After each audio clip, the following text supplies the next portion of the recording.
శుక్లాంబరధరం విష్ణుం శశివర్ణం చతుర్భుజం ప్రసన్నవదనం ధ్యాయేత్ సర్వవిఘ్నోపశాంతయేత్. గురుర్బ్రహ్మా గురుర్విష్ణుః గురుర్దేవో మహేశ్వరః గురుః సాక్షాత్ పరబ్రహ్మ తస్మై శ్రీగురవై నమః.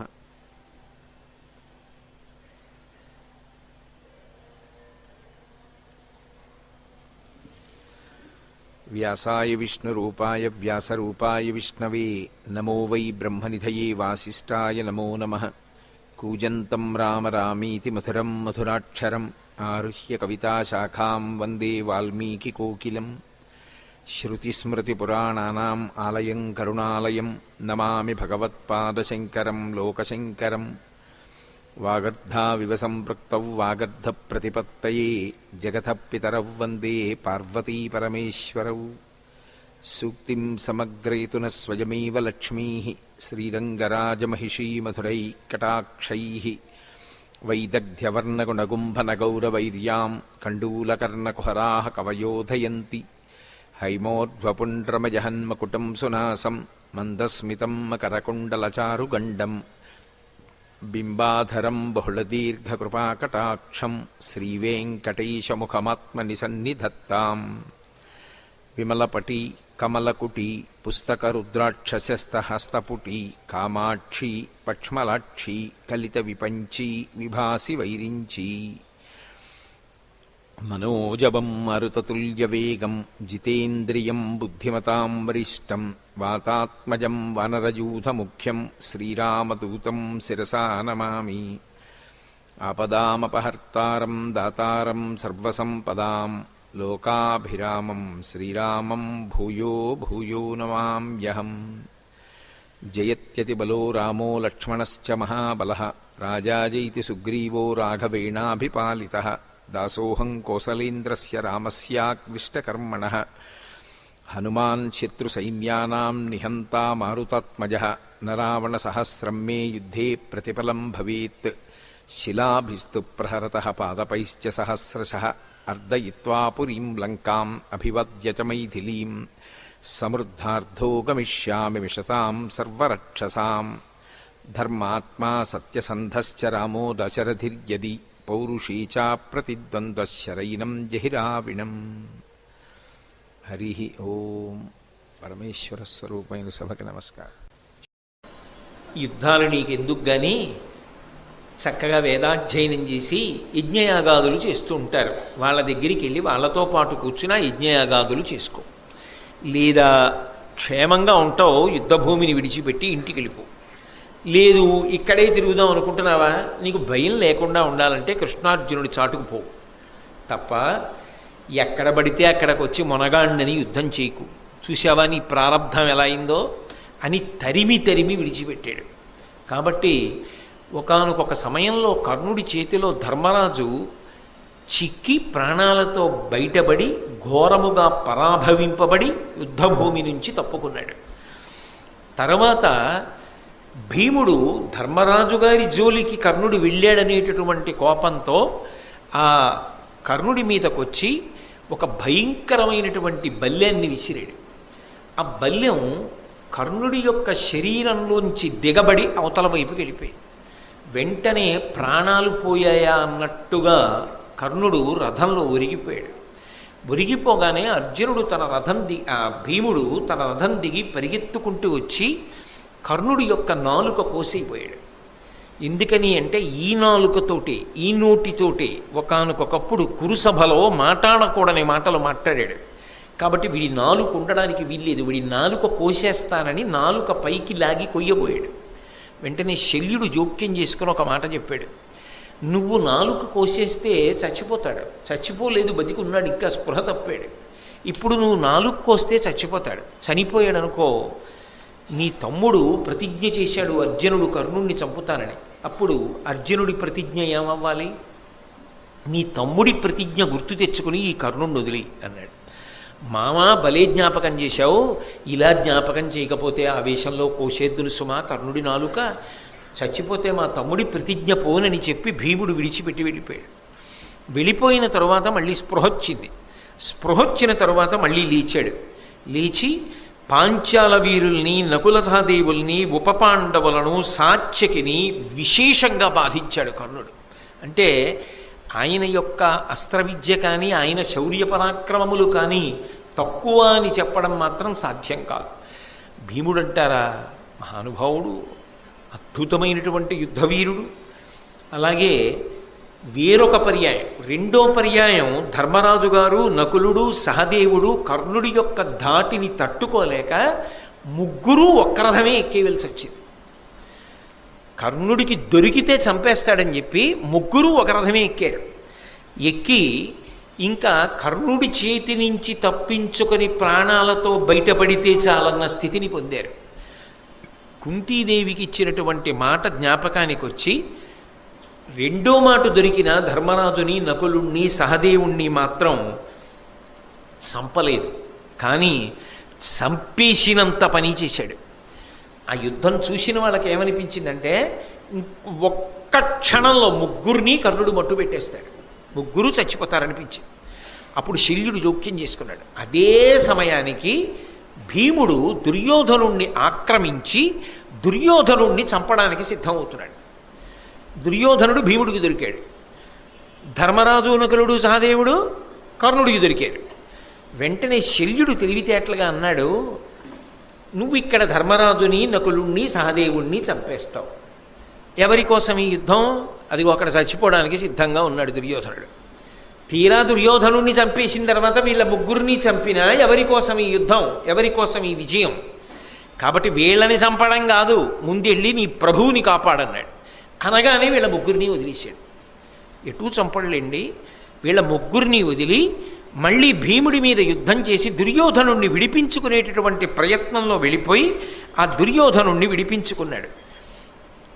కర్ణుడు మధ్యందినటువంటి మార్తాండుడైపోయాడు. ఆ రోజు మధ్యాహ్న యుద్ధంలో అయిపోయి భార్గవాస్త్రాన్ని ప్రయోగించాడు, పరశురాముడిచ్చిన అస్త్రం. ఆ అస్త్రాన్ని ప్రయోగించడం వల్ల పాండవ సైన్యం అంతా కాకావికలైపోయింది. అయిపోయి అసలు యుద్ధభూమిలో నిలబడిన వారు లేరు, అందరూ విన్నిచ్చి పారిపోతున్నారు. ఆ పారిపోతున్న సమయంలో ఈ గొప్ప ఘోషనంతటినీ కూడా కృష్ణార్జునులు గమనించారు.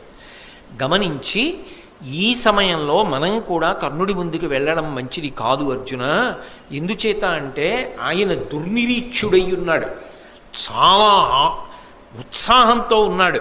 ఇటువంటి సమయంలో మనం ఎదురుపడితే కర్ణుడి యొక్క వీర ప్రదర్శనమునందు తట్టుకు నిలబడగలమన్న నమ్మకం తక్కువ, కాబట్టి కొంతసేపు అసలు కర్ణుడి ముందుకి వెళ్ళద్దు అన్నాడు కృష్ణుడు. వెంటనే అర్జునుడు అన్నాడు, పట్టపగలింటి సూర్యుని పగిది కర్ణుడు ఉగ్రమూర్తి అయి వెలుగుచునున్నవాడు, మన రథం విప్పుడు మాధవ మరలనిమ్ము బ్రతికియుండిన శుభములు పడయవచ్చు. అర్జునుడు కూడా ఏమన్నాడంటే, మధ్యాహ్న కాలంలో వెలిగిపోతున్న సూర్యబింబం ఎలా ఉంటుందో కర్ణుడు అలా ఉన్నాడు, అటువంటి యుద్ధం చేస్తున్నాడు. కృష్ణ, నా రథాన్ని కర్ణుడి రథం ముందు పెట్టకు, ఇప్పుడు కానీ యుద్ధానికి ఎడితే కర్ణుడు నన్ను చంపినా చంపుతాడు, కాబట్టి బ్రతికితే సుఖాలు పొందొచ్చు, రథాన్ని దూరంగా తీసుకుపో అన్నాడు. ఆ తర్వాత ధర్మరాజు గారు ఈ కర్ణుడి చేతిలో ఘోరంగా అవమానింపబడి విడవబడ్డాడు కదా రెండో మాట, నకుల సహదేవులతో కలిపి.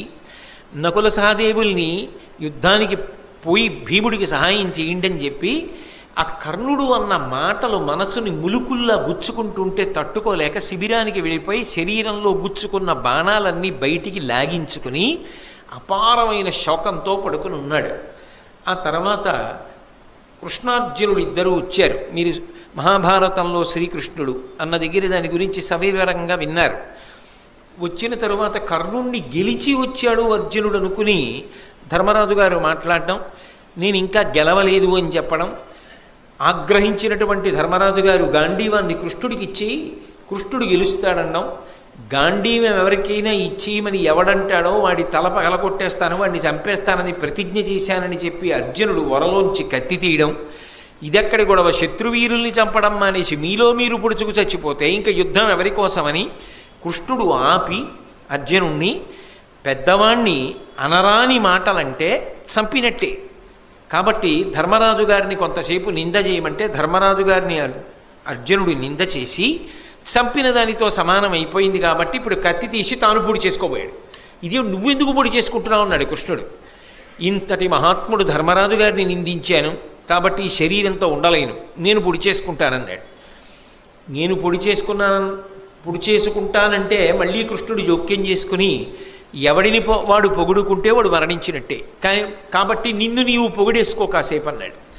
అప్పుడు అర్జునుడు మళ్ళీ తనని తాను పొగుడుకున్నాడు. ఇద్దరూ ఉపద్రవంలోంచి గట్టున పడ్డారనుకునేసరికి ఇప్పటి వరకు అర్జునుడు నన్ను ఏదో నింద చెయ్యాలి, కాసేపని నింద చేసినా అందులో సత్యం ఉంది, నా వల్ల వాళ్ళు బాధపడుతున్నారు, నేనే మాయాద్యూతంలో అనవసరంగా పాల్గొని వీళ్ళందరికీ కష్టాలు తెచ్చాను, నేను అడవికి వెళ్ళిపోయి తపస్సు చేసుకుంటాను, భీముడికి పట్టాభిషేకం చేయండి అని ధర్మరాజు గారు వెళ్ళిపోతున్నాడు. మళ్ళీ కృష్ణుడు వెళ్ళి ధర్మరాజు గారిని పట్టుకుని తీసుకొచ్చి కూర్చోబెట్టాడు. కర్ణుడు కొట్టిన దెబ్బ ధర్మరాజు గారిని శారీరకంగా మానసికంగా బాధ పెట్టి అన్ని మలుపులు తిప్పింది కథని. కృష్ణుడు ఉన్నాడు కాబట్టి నిలబడింది పాండవ శిబిరం, లేకపోతే అసలు ఏమైపోనో కర్ణుడి దెబ్బకి ఆ రోజుని. సరే, అప్పుడు ధర్మరాజు గారికి అర్జునుడు కృష్ణుడు నమస్కారం చేశారు. ఇవాళ కర్ణుణ్ణి చంపి మాత్రమే తిరిగి వస్తాం అని యుద్ధానికి బయలుదేరారు. బయలుదేరేటప్పుడు ఇందాక తిరిగి వస్తున్నప్పుడు అర్జునుడు చూసిన పరిస్థితి ఏమిటి? కర్ణుణ్ణి మధ్యందిన మార్తాండుళ్ళ ఉన్నాడు. అదే పటాటోపంతో, అదే ఆటోపంతో, అదే శౌర్యంతో, అదే పరాక్రమంతో, అదే విజృంభణంతో ఉన్నాడు. ముందు మానసికంగా అర్జునుడిలో ఒక కక్ష, ఒక పగ బాగా ప్రజ్వరిల్లితే తప్ప కర్ణుణ్ణి చంపి తీరాలనేటటువంటి ఉత్సాహం రాదు. అది కృష్ణ సారథ్యం అంటే. కాబట్టి అర్జునుడితో అన్నాడు, నీ అస్త్రశక్తి ఎంతటిదో అర్జున మరిచిపోయావా? నువ్వు వేసినటువంటి బాణ పరంపరలకి తట్టుకోలేక కదా భీష్మాచార్యుడు పడిపోయాడు. నీకే విలువిద్య నేర్పినటువంటి ద్రోణుడే పడిపోయాడే నిన్ను తట్టుకోలేక. మరిచిపోయావా? మాయాద్యూతంలో మిమ్మల్ని అందరినీ ఒకసారి ఓడించి రాజ్యాన్నంతటినీ కబళించి మీ ఒంటి మీదున్న పైబట్టలు కూడా తీయించి కింద పెట్టించారు. రెండో మాట మళ్ళీ మాయాద్యూతం ఆడి 12 సంవత్సరములు అరణ్యవాసం, 1 సంవత్సరం అజ్ఞాతవాసం చేయించారు. 13 సంవత్సరాలు మీరు పడ్డ కష్టాలకన్నింటికీ కారణమైన ప్రధానుడు కర్ణుడితో యుద్ధానికి ఎడుతున్నాం అర్జున.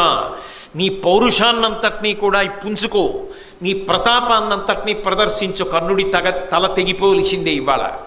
కాబట్టి అన్ని పాపములు చేసిన వాడు ఇవాళ నీ కంటబడుతున్నాడు అంటే అర్జునుడిలో ఎంత పౌరుషం పెరుగుతుంది అంటూ ఇంకొక మాట అన్నాడు. అన్నిటికన్నా ఒక్క విషయాన్ని గుర్తుపెట్టుకో, ఏ మత్స్యయంత్రాన్ని కొట్టి నువ్వు ద్రౌపదీదేవిని భార్యగా స్వీకరించడానికి సిద్ధపడ్డావో తదనంతరం వేదవ్యాసుని యొక్క వాక్కు చేత, కుంతివాక్కు చేత ద్రౌపదీదేవి మీ 5గురికి భార్య అయిందో, ఎవరు రాజసూయాగం చేసిన తరువాత అవబృధ స్నానం చేసినటువంటి తలకట్టుతో ఆ దుర్యోధనుడి యొక్క సభలోకి ప్రవేశించిందో, ఏ ద్రౌపదీదేవి యొక్క కొప్పు పట్టి ఈడ్చి వస్త్రాపహరణం చేశారో, ఏ ద్రౌపదీదేవి వంక కర్ణుడు తిరిగి జూదంలో ఓడిపోని 6వ భర్తని వెతుక్కో అని నవ్వాడో, అటువంటి దుర్మార్గుడైన కర్ణుడి మీద యుద్ధానికి ఎడుతున్నావు.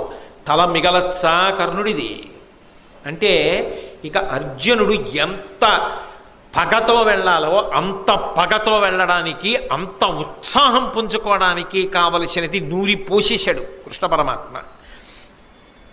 చిట్ట చివర నీకు 2 మాటలు చెప్తా అర్జున.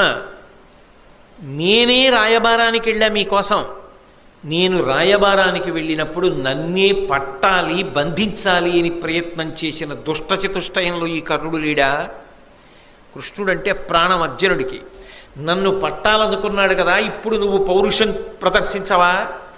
దానికి ప్రతీకారం ఇప్పుడు చెయ్యవా? అన్నిటికన్నా అర్జున నువ్వు స్మరించవలసినది ఒకటి ఉంది. నీ కొడుకు ముక్కుపచ్చలారనివాడు, మహావీరుడు. నువ్వు లేనప్పుడు పద్మవ్యూహాన్ని భేదించి లోపలికెడితే చుట్టుముట్టి అపాయాన్ని కల్పించి కుట్ర చేసి వెనక నుంచి బాణం వేసి అతని విల్లు విరిచి కత్తి పలక పట్టుకుని ఆకాశానికి ఎగిరి కిందకి దిగుతుంటే అతని పలకని భేదించి ఆ అభిమన్యుడు అర్జున నీ కొడుకు మరణించడానికి కారణం ఆ కర్ణుడే. అటువంటి కర్ణుడితో చాలాసేపు యుద్ధం చేస్తావా? నీతో యుద్ధం చెయ్యలేక కర్ణుడి తల తెగి భూమి మీద పడిపోద్దా? అది నువ్వు చూడద్దా? నీ బంధువులు, నీ యొక్క హితాన్ని కోరుకునేవాళ్ళు, నీ శ్రేయోభిలాషులు ఎంతమంది ఎన్నిసార్లు మనసు కష్టపెట్టుకున్నారా కర్ణుడి యొక్క ప్రవర్తనకి? అటువంటి వాడు ఇవాళ నీకు ఎదురుపడబోతున్నాడు. అర్జునుణ్ణి చంపుతానని ఇన్ని మాటలు ప్రగల్భములు పలికినవాడు, ప్రతిజ్ఞ చేసినవాడు నీ కంటి ముందు పడుతున్నాడు. ఆ కర్ణుణ్ణి చంపుతానని నువ్వు ప్రతిజ్ఞ చేశావు కాబట్టి ఇవాళ నీ ప్రతిజ్ఞ నువ్వు నెరవేర్చుకుని పరమ సంతోషంతో నిన్ను కన్న తల్లి కుంతి ముందుకెళ్ళి అమ్మా ప్రతిజ్ఞ నెరవేర్చుకున్నానని చెప్పాలి. ద్రౌపదీదేవి ముందుకెళ్ళి చెప్పాలి, మీ అన్నయ్య హృదయశల్యంతో బాధపడుతున్నాడు, కర్ణుడు ఇంతగా నన్ను పరాభవించాడని. మీ అన్న ఆనందపడేటట్టుగా కర్ణవధ జరగాలి. అర్జున ఈ మాటలన్నీ విన్నాడు. పరమానందం పొంది కృష్ణ రథాన్ని పోనీ కర్ణుడి వైపు కన్నాడు. అర్జునుడి రథం ఎప్పుడైతే కర్ణుడి వైపుకి దూసుకొస్తోందో కర్ణకుమారుడు అడ్డుపడ్డాడు. కర్ణుడు చూస్తుండగా ఆ కర్ణుడి యొక్క కుమారుణ్ణి ఉత్తమౌజుడు అనబడేటటువంటి పాండవ వీరుడు సంహరించాడు. ఇవన్నీ కర్ణుడి పాలిట దారుణమైనటువంటి విషయాలు యుద్ధంలో. ఎందుకని అంటే ఏదో మాయ చేశారో లేకపోతే కుట్ర చేశారో అని నేను అంటలేదు. దారుణమైన విషయము అంటే మనసు చితికిపోవడానికి, అంత ఉత్సాహంతో ఉన్న మనసు నీరు కారిపోవడానికి కావలసిన సంఘటనలు జరుగుతున్నాయి. అంటే దైవము యొక్క ప్రచోదనం అలా ఉంది. భారత యుద్ధం పూర్తయిపోవాలంటే కర్ణుడు పడిపోవడం వినా మార్గం లేదు. అందుకే కళ్ళ ముందు కుమారుడు మరణించాడు. ఎంత తండ్రి అయినా ఆ కళ్ళ ముందు కొడుకు పడిపోయినప్పుడు కర్ణుడు తట్టుకోలేకపోయాడు, వివశుడయ్యాడు. 10 మంది కురుకుమారులు అర్జునుణ్ణి ఆపబోయారు, కానీ అర్జునుడు ఆ 10 మందిని సంహరించాడు. ఇంకొంచెం ముందుకెడుతున్న సందర్భంలో భయంకరమైనటువంటి సన్నివేశం జరిగింది. దుశ్శాసనుడు కనబడ్డాడు భీముడికి.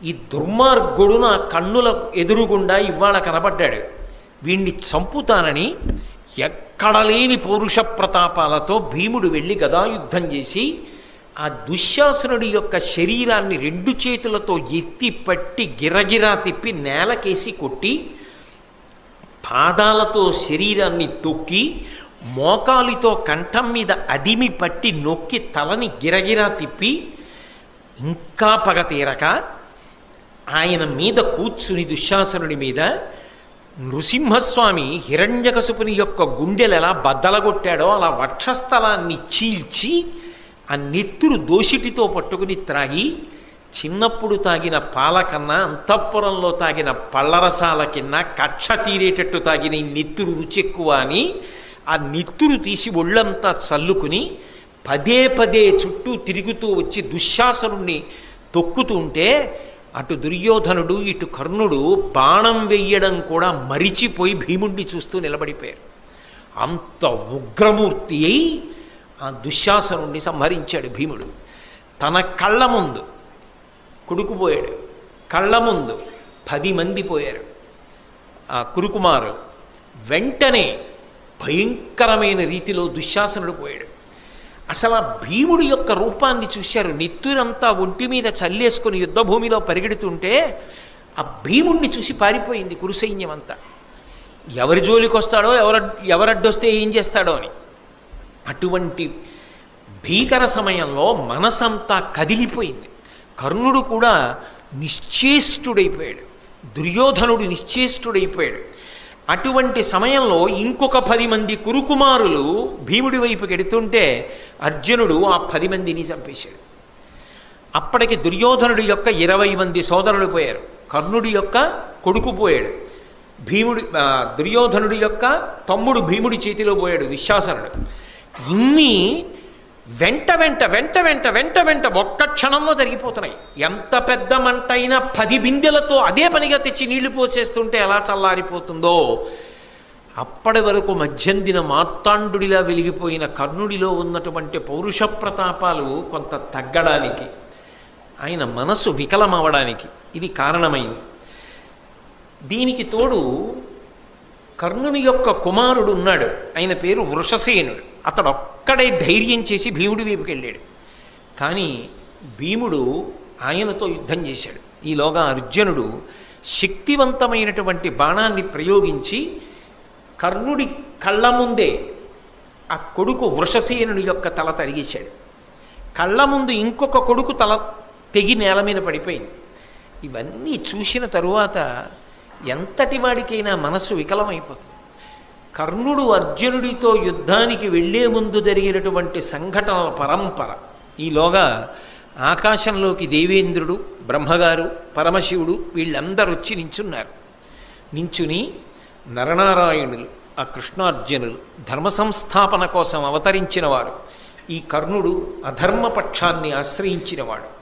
ఆయన యందు సుగుణములు ఉండవచ్చుగాక, కానీ ఈ కర్ణుడి శరీరము నేల పడిపోవుగాక, ఇతడు అర్జునుడి చేతిలో ఓడిపోవుగాక, పాండవులు గెలిచెదరుగాక అని ఏకంగా ఇంద్రుడు, బ్రహ్మగారు, పరమశివుడు పైనుంచి ఆశీర్వచనం చేశారు.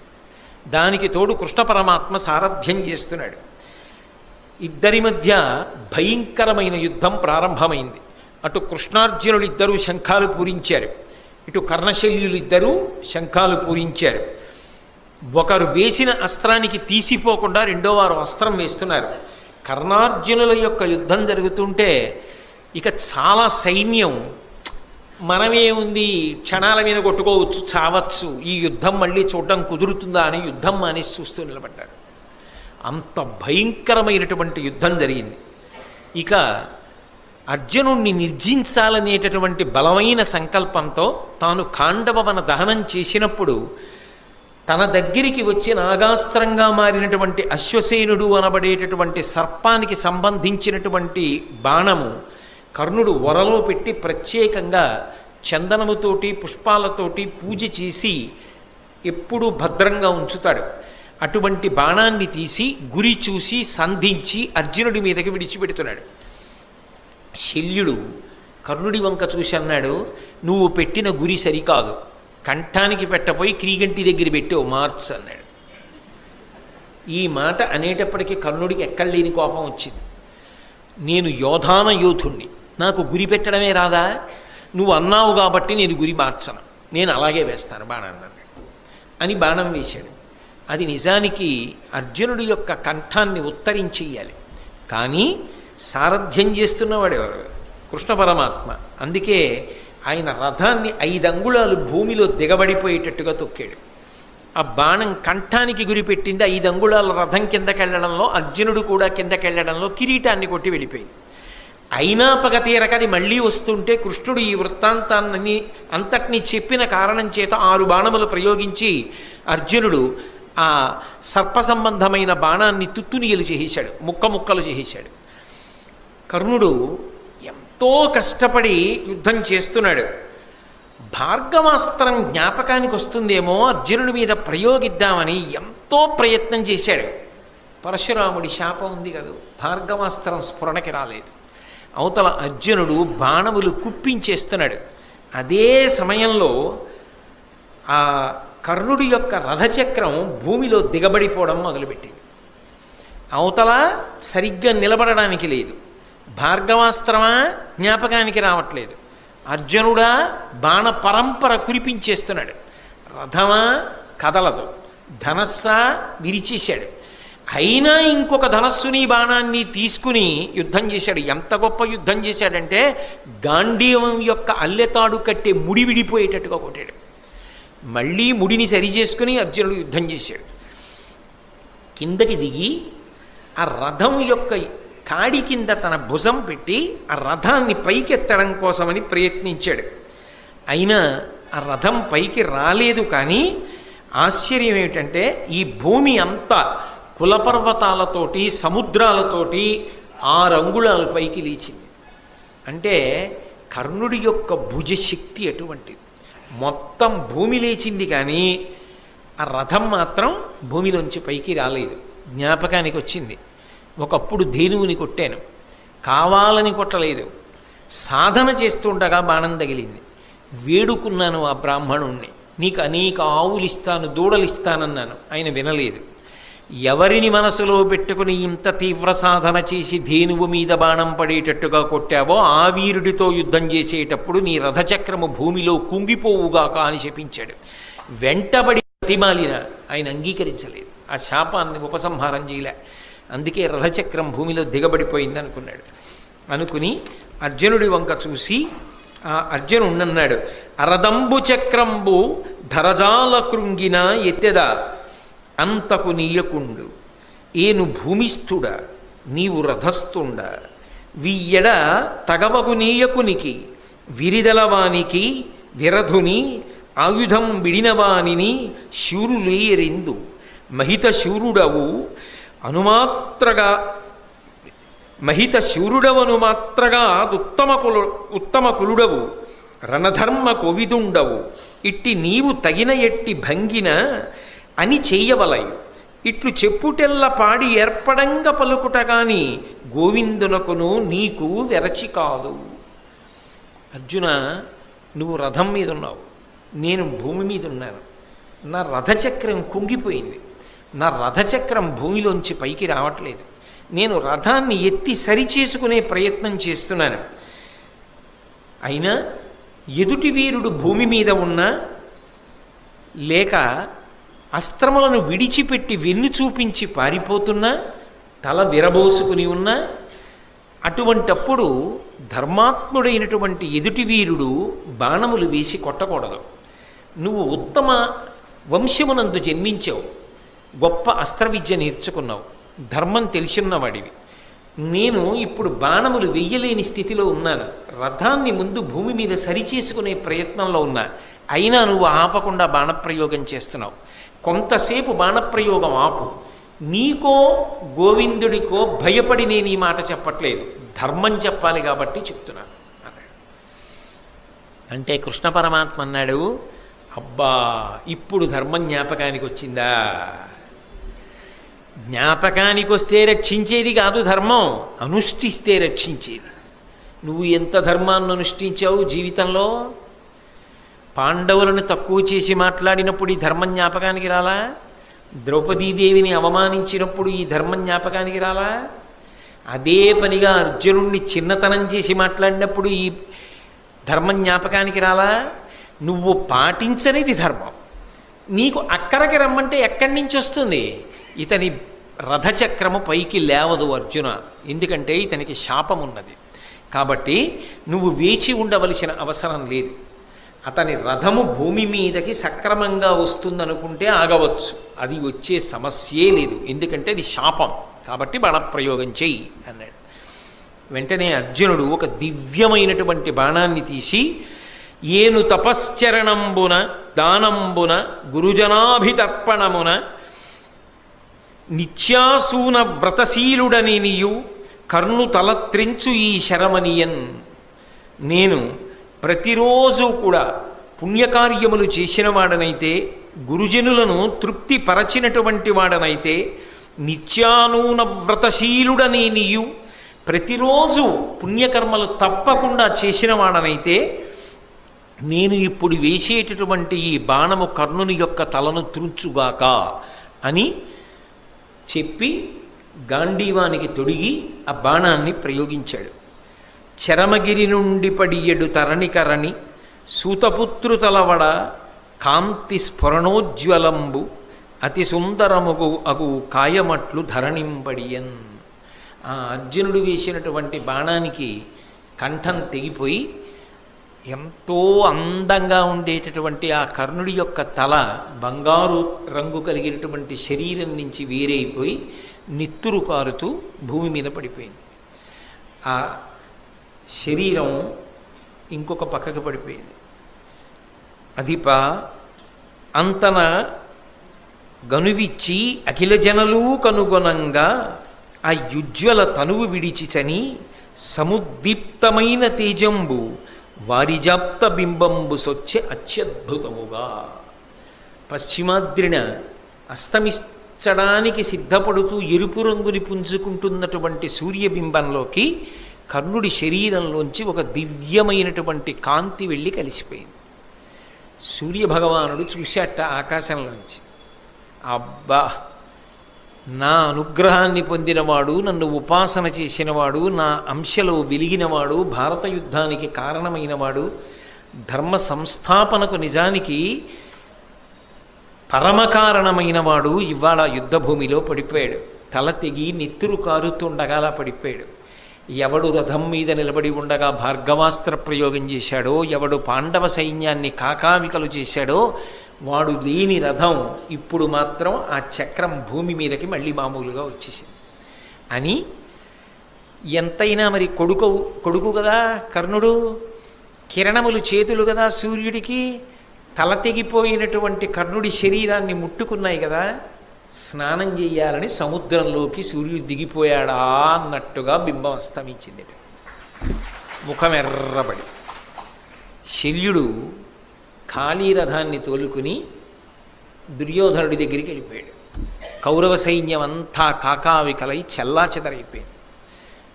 ఇక దుర్యోధనుడి పరిస్థితి చెప్పడానికి ఏముంటుంది?